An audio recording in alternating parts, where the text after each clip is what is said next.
The galactic threat emerges. In the vast expanse of the Milky Way, the galactic concilium stood as a beacon of unity among countless civilizations. For millennia, it had maintained a delicate balance of power, fostering trade, cultural exchange, and scientific advancement. But on this fateful day, that balance was about to be shattered.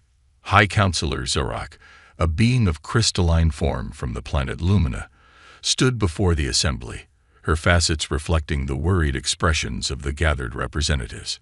Her voice, a melodious chime, carried across the grand chamber. "Esteemed colleagues," she began, her tone grave, "I bring dire news from the outer reaches of our territory. An unknown force has breached our borders, leaving destruction in its wake." A murmur of concern rippled through the chamber. Holographic displays flickered to life, showing scenes of devastation. Entire planets reduced to rubble, fleets of ships torn asunder, and refugee convoys fleeing in terror. "We have named this threat the Void Harvesters," Zorak continued. "Their ships are unlike anything we've encountered, organic, adaptive, and seemingly impervious to our weapons. They consume everything in their path, growing stronger with each conquest." The Thraxian representative, a mass of tentacles and eyes, pulsed with agitation. "How many worlds have fallen?" it gurgled. 17 in the past solar cycle," Zorak replied, her crystalline form dimming with sorrow. "And we project the loss of another 30 within the next if we cannot halt their advance." Panic began to spread through the chamber. Species that had been at odds for generations now found themselves united in fear. The arachnid collective chittered nervously, their spider-like forms huddling together. The gaseous nebulons swirled in agitation, their colors shifting rapidly from cool blues to alarming reds. "What of our combined fleets?" demanded Grok, the reptilian leader of the Saurian Empire. "Surely our military might can repel these invaders." Zorak's response was somber. "Our initial engagements have been disastrous. The Void Harvesters adapt to our tactics faster than we can implement them. Traditional warfare seems ineffective against their biotechnology." As the council descended into heated debate, a small, unassuming figure stepped forward. Ambassador Xin, representative of the enigmatic Whisper Collective, rarely spoke at these gatherings, but when they did, all listened. "There is another option." Xin's voice was barely audible, yet it cut through the chaos like a knife. "One that many of you fear to even consider." The chamber fell silent, all eyes turning to the diminutive being. "You speak of Earth," Zorak said, her tone a mixture of hope and dread. Xin nodded slowly. "The humans have remained isolated for centuries, but their potential cannot be denied. Their history of warfare, their adaptability, their sheer unpredictability, these qualities make them uniquely suited to face this threat." The mere mention of Earth sent shockwaves through the assembly. Memories of past human interventions in galactic affairs surfaced, brutal, effective, and often with unforeseen consequences that echoed for generations. "Madness," roared Grok. "The humans are savages, more likely to destroy us all than save us." "Have you forgotten the Pyrrhic Wars?" hissed an arachnid. "Entire sectors still bear the scars of human assistance." Zorak raised her arms, calling for order. "I understand your concerns. Earth's involvement has always been complicated, but we cannot deny their effectiveness. If the Void Harvesters cannot be stopped by conventional means, perhaps unconventional allies are what we need." The debate raged for hours. Factions formed and dissolved as quickly as alliances in the face of this unprecedented threat. Some argued for immediate contact with Earth, while others advocated for a final stand without human intervention. As the session neared its end, Xin spoke once more. "There is something else you should know. Our deep space monitors have detected unusual activity in the Sol system. It appears Earth may already be aware of the coming storm." This revelation sent a fresh wave of anxiety through the Council. Had humanity been preparing all along? What forces might they have developed in their isolation? Zorak, sensing the growing unease, made a decision. We will send a delegation to Earth, not to beg for help, but to assess their capabilities and intentions. If they are already mobilizing, it's better we approach them as potential allies than have them enter this conflict on their own terms." The motion passed, though not without dissent. As the Council adjourned, representatives hurried to inform their respective worlds. Preparation for war accelerated across the galaxy, but all eyes turned towards a small blue planet in an unassuming spiral arm of the Milky Way. Earth, long avoided, long feared, might just hold the key to the galaxy's survival.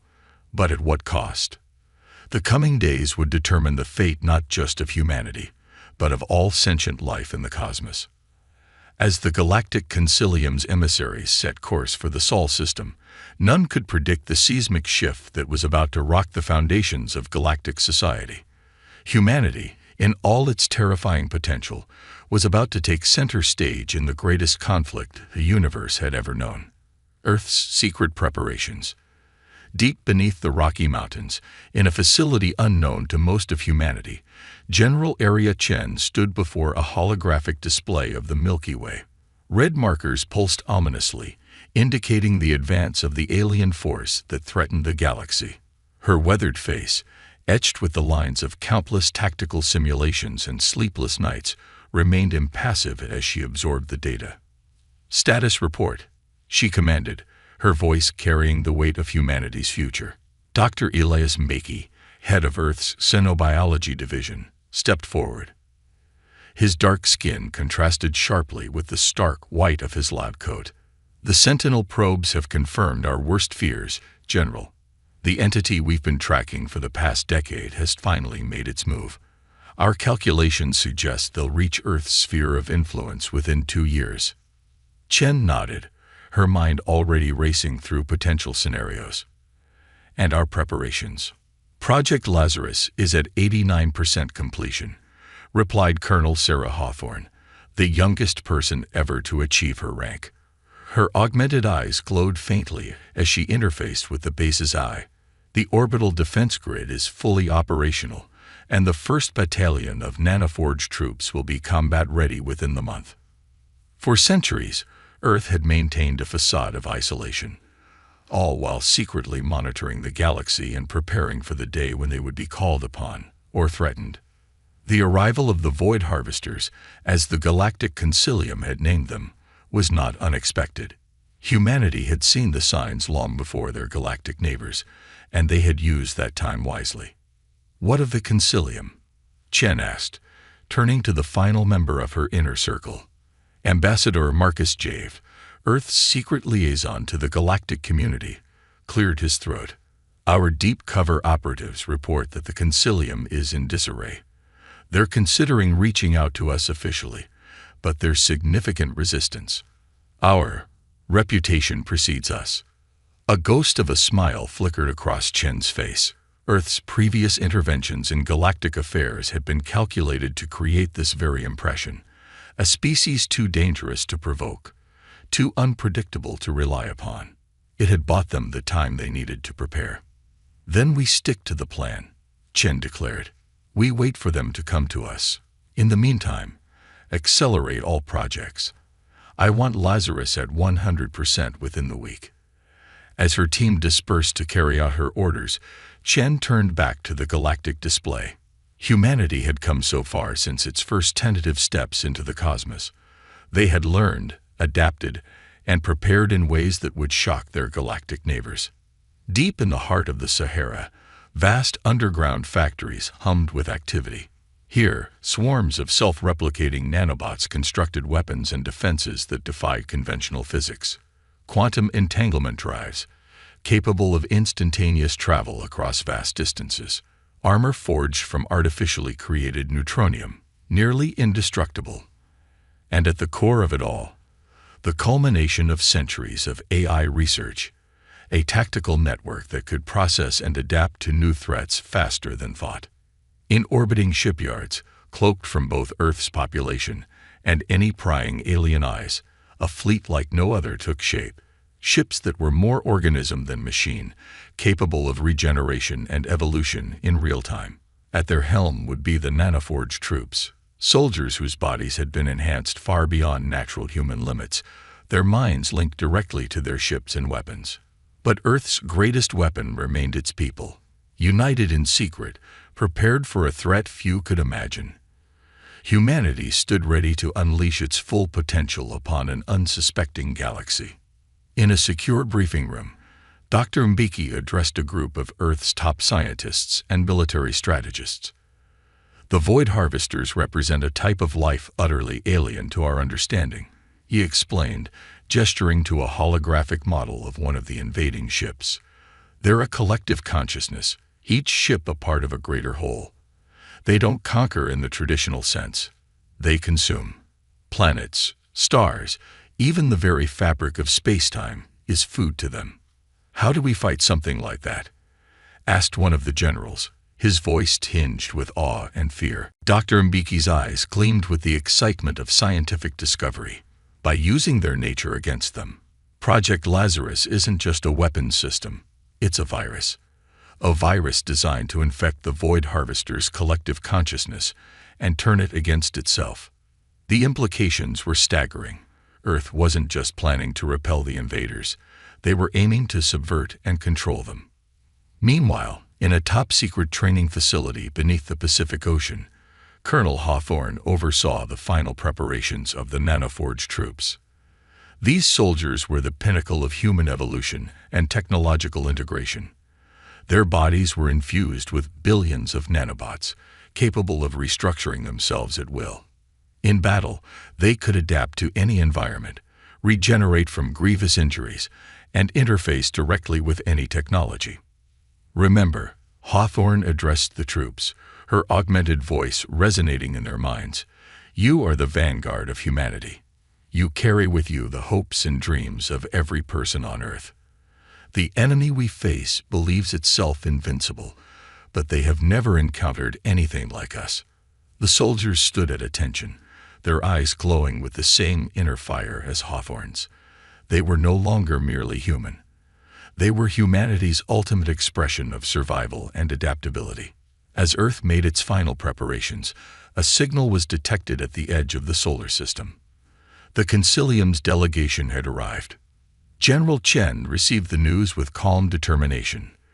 "Let them come," she said, her voice carrying to every corner of the hidden facility. "It's time to show the galaxy what humanity is truly capable of." The stage was set. Earth, long dismissed as a backwater world of savages, was about to reveal itself as the most advanced civilization in the galaxy. The Void Harvesters had awakened a sleeping giant, and the universe would never be the same. Unexpected alliance. The Consilium delegation's ship, a sleek vessel that seemed to shimmer with an inner light, descended through Earth's atmosphere. As it approached the designated landing zone, a nondescript airfield in the American Midwest, the alien visitors couldn't help but feel a sense of unease. Earth's surface showed no signs of the advanced civilization they had feared. No orbital defenses, no massive cities spanning continents. Had they overestimated humanity's capabilities? Ambassador Zorak led the delegation, her crystalline form refracting the sunlight as she emerged from the ship. Flanking her were representatives from key Consilium species. Grok of the Saurian Empire, a member of the Arachnid Collective, and Sin of the Whisper Collective. Each had been chosen for their unique perspectives and abilities. They were greeted by a small human delegation led by Marcus Javed. His warm smile and extended hand belied the tension in the air. "Welcome to Earth," he said, his voice carrying a hint of an accent that the aliens' universal translators couldn't quite place. "We've been expecting you." Zarek's facets flickered with surprise. "You knew we were coming." Javid's smile widened. "We've known about the Void Harvesters for some time, Ambassador, and we've been preparing. Please, follow me. There's much to discuss." As they were led to a seemingly ordinary elevator, the alien delegation exchanged nervous glances. This was not going according to plan. They had come to warn Earth, to cautiously probe for assistance. Instead, they found themselves being ushered into humanity's confidence with unsettling ease. The elevator descended far deeper than any of them expected. When the doors finally opened, they stepped out into a vast underground complex that defied belief. Holographic displays filled the air, showing real-time data from across the galaxy. Humans worked alongside machines that seemed to blur the line between technology and living organism. General Chen met them in a conference room that could have easily been the bridge of a starship. "Welcome," she said, her tone businesslike. "I assume you're here about the Void Harvesters. Let me save you some time. We're ready to help, but on our terms." The aliens were stunned into momentary silence. Gruk, the Saurian, was the first to find his voice. "Impossible," he growled. "You've been isolated for centuries. How could you possibly be prepared for a threat you've never encountered?" Chen's laugh was devoid of humor. "Isolated? Is that what you thought?" With a gesture, she brought up a holographic display of the galaxy. Countless points of light indicated human observation posts, deep cover agents, and hidden outposts. "We've been watching, learning, preparing. The galaxy thought they were containing us. In reality, we were biding our time."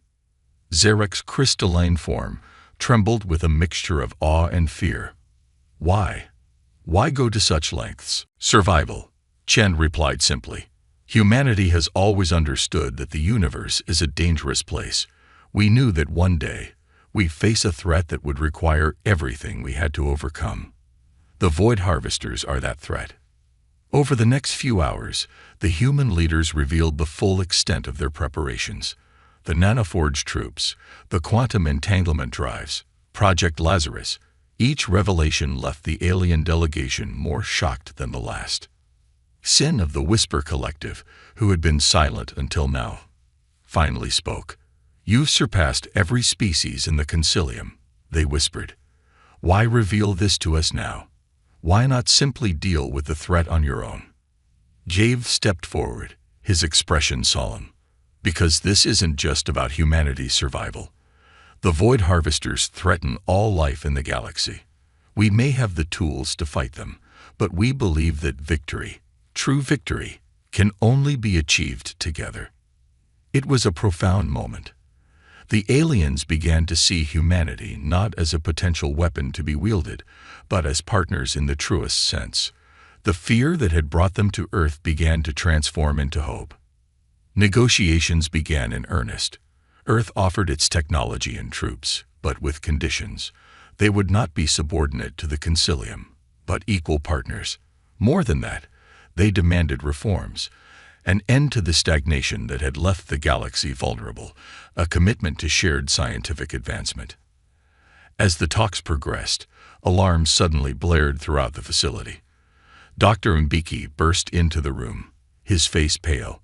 "General," he gasped, "long-range sensors have detected a Void Harvester scout ship. It's entered the solar system." The room erupted into chaos. The alien delegation panicked, certain that this would be the end of their civilizations. But Chen remained calm. With a series of rapid commands, she mobilized Earth's defenses. "This," she said, turning to the stunned aliens, "is what we've been preparing for. Watch and learn." On screens throughout the room, they watched as a small contingent of nanoforge troops engaged the Void Harvester scout. The battle was swift and decisive. Human ships, invisible to the alien vessel until the last moment, surrounded and disabled it with weapons that seemed to defy the laws of physics. But it was what came next that truly shocked the Concilium representatives. Instead of destroying the scout, the humans captured it. Within, the battle begins. As the captured Void Harvester scout ship was towed into Earth's hidden orbital facility, tension permeated the air. The Concilium delegation watched in awe as human scientists and soldiers swarmed around the alien vessel, their movements precise and coordinated. Dr. Elias Mbeki stood before a holographic display, his eyes alight with excitement. "This is our chance," he declared to the assembled human and alien leaders. "With this scout ship, we can finally test Project Lazarus in real-world conditions." Ambassador Zarek's crystalline form shimmered with concern. "You intend to use your virus on this ship?" Is that not incredibly dangerous? General Chen stepped forward, her face set in grim determination. Everything we do from this point on is dangerous, Ambassador. But it's a calculated risk. If Lazarus works as intended, we'll have turned the Void Harvester's greatest strength into their ultimate weakness. As the humans prepared to implement Project Lazarus, alarms blared throughout the facility. Colonel Hawthorne's augmented eyes flashed as she processed the incoming data. Multiple Void Harvester ships have entered the solar system, she reported. It seems the scout managed to send a signal before we captured it. The alien delegation erupted in panic, but Chen's voice cut through the chaos. This is what we've prepared for. Initiate Operation Thunderbolt. Across the solar system, hidden human outposts sprang to life.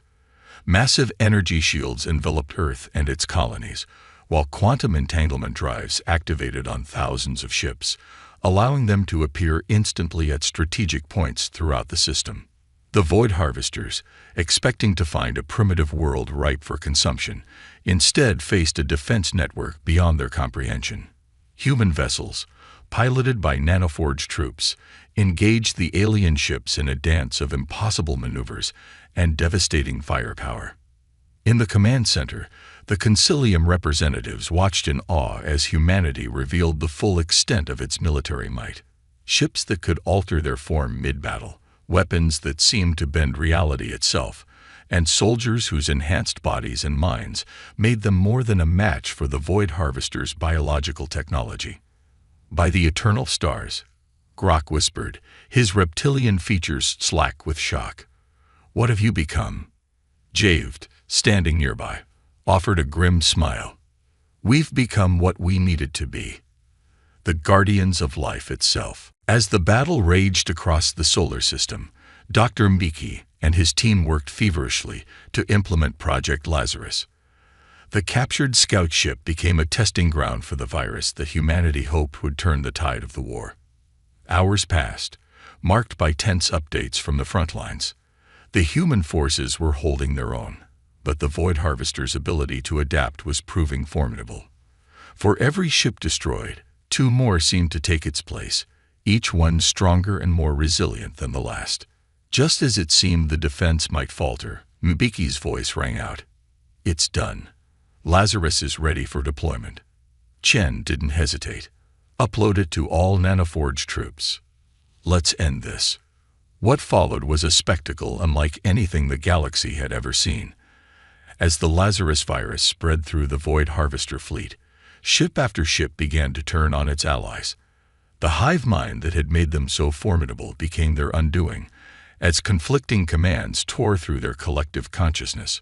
The Consilium delegation watched in stunned silence as the invincible armada tore itself apart. Ships collided, weapons fired indiscriminately, and in the span of mere hours, the greatest threat the galaxy had ever known was reduced to scattered, confused remnants. As the last of the Void Harvesters retreated from the solar system, a cheer went up from the human forces. They had done it. They had faced the unconquerable foe and emerged victorious. But in the command center, the mood was more somber. Chen turned to the alien representatives, her eyes heavy with the weight of what had transpired. This was only the beginning, she said. The Void Harvesters will be back, and next time, they'll be ready for us. The real war is just starting. Zarak stepped forward, her crystalline form resonating with a new respect for humanity. Then we face it together, she declared.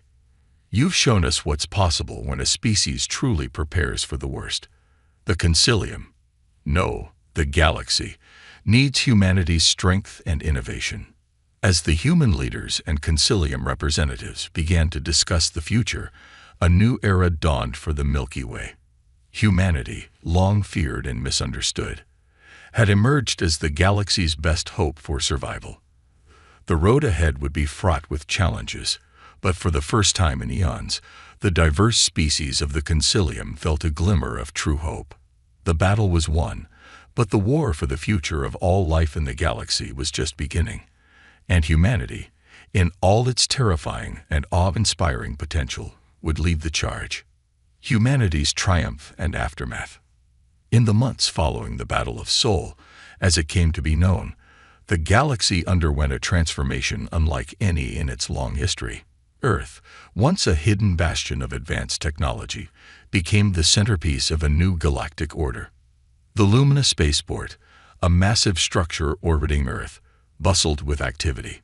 Ships from every corner of the Milky Way docked here, their crews eager to learn from humanity and contribute to the war effort against the Void Harvesters. At its heart stood the newly formed Galactic Defense Council, where representatives from Earth and the former Consilium worked tirelessly to prepare for the inevitable return of their enemy. General Area Chen, now serving as Earth's primary representative, stood before a diverse assembly of alien dignitaries. Her weathered face wore the signs of countless sleepless nights, but her eyes burned with unwavering determination. The Battle of Sol was not the end, she began, her voice carrying across the chamber. It was merely the opening salvo in a war that will define the future of all sentient life. The Void Harvesters will return, and when they do, they will have adapted to our tactics, our technology. We must be ready. Zerak, her crystalline form shimmering with newfound respect for humanity, spoke next. General Chen speaks the truth. We of the former Consilium have pledged our full support to Earth's leadership in this crisis. Their foresight and preparation saved us all. Now we must learn from them, grow stronger together. The assembly erupted in a chorus of agreement, a unity of purpose that would have been unthinkable mere months ago. Species that had been bitter rivals for millennia now worked side by side, driven by the common goal of survival. Dr. Elias Mbeki stepped forward, his dark skin contrasting sharply with the stark white of his lab coat. Project Lazarus was a success, he announced, but it was only the beginning. We've established joint research teams with scientists from across the galaxy. Together, we're pushing the boundaries of what's possible in biotech, quantum physics, and artificial intelligence. Screens lit up around the chamber, displaying schematics for new defense systems, ships that could manipulate the fabric of space-time itself, and weapons capable of neutralizing Void Harvester technology without destroying it. The assembled representatives murmured in awe at the rapid advancements being made. Colonel Sarah Hawthorne, her augmented eyes glowing faintly, provided a military update. The Nanoforge program has been expanded. We're training troops from every willing species, enhancing their natural abilities, and connecting them to our tactical networks. When the Void Harvesters return, they'll face a unified force unlike anything they've encountered before. As the briefing continued, Ambassador Marcus Javid observed the proceedings with a mixture of pride and concern. Humanity had achieved its long-held goal of galactic leadership, but at what cost? The galaxy was mobilizing for total war, and Earth stood at the center of it all. Months turned into years. The galaxy, once complacent in its long peace, transformed into a buzzing hive of military and scientific advancement. Earth's hidden technologies were shared, refined, and improved upon through collaboration with alien minds. The Nanoforge troops, once exclusively human, now included members of dozens of species, each bringing their unique evolutionary advantages to bear. And then, 5 years after the Battle of Sol, long-range sensors detected a massive disturbance at the edge of the galaxy. The Void Harvesters had returned, their fleet larger and more terrifying than ever before. But this time, the galaxy was ready. As the first waves of Void Harvesters entered populated systems, they were met not with panic and disorganized resistance, but with a coordinated defense that spanned the entire Milky Way. Quantum communication networks allowed for instant strategic adjustments across vast distances. Nanoforge troops, their bodies and ships adapting in real time to Void Harvester attacks, held the line on world after world. The war raged across the stars, a conflict of unimaginable scale.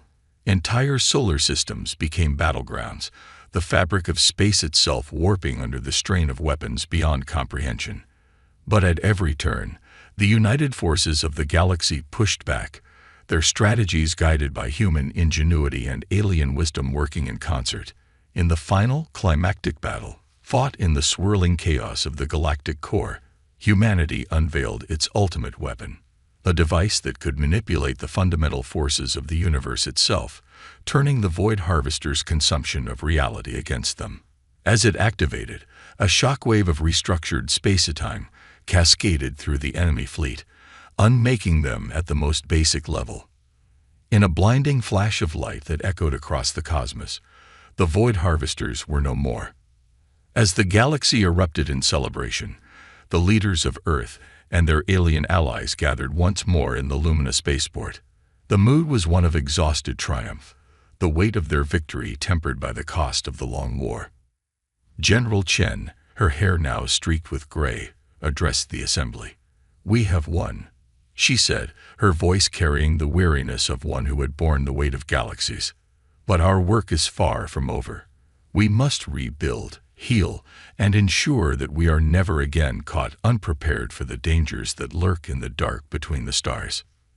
Zarak, speaking for the United Species of the Milky Way, responded, "Humanity led us to victory, showed us what we could achieve when we put aside our differences and faced our challenges together.